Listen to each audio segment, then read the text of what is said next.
Hello বন্ধুরা, good morning. দেখুন আমি এগুলো কি ভাজছি, পেঁয়াজি করছি। এটাকে বলে পেঁয়াজি, যেহেতু এতে পেঁয়াজের ভাগটা বেশি থাকে।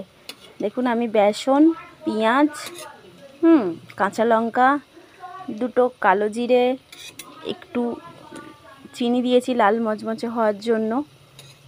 এইভাবে আমি মাঝে মাঝেই, আমার খুব পছন্দের এটা পেঁয়াজিটা বাড়িতে বানিয়ে খাওয়া। দোকানের চপ বেগুনি একটু কমই খাই আমি, এগুলো বাড়িতে বানিয়ে খেতে আমার বেশি পছন্দ হয়। তো আমি মাঝে সাঝেই বানাই। দেখুন বন্ধুরা, তো আজকেও আমি সকালের টিফিন মুড়িটা খেতে ভালোবাসি, যেহেতু আমার মায়ের বাড়ির চাষের মুড়ি।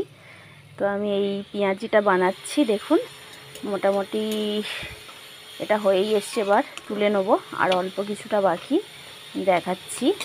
দেখুন এই যে এতগুলো ভাজা হয়ে গেছে, এটা তো ভাজা হচ্ছে দেখলেন, আর একটুকুনি রয়েছে বাকি। আর এই যে মুড়ি ঢেলে নিয়েছি, একটু আলু সেদ্ধ নিয়ে নেবো।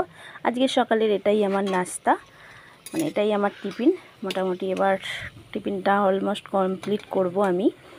এই এসেছে, জোর খিদেও পেয়েছে।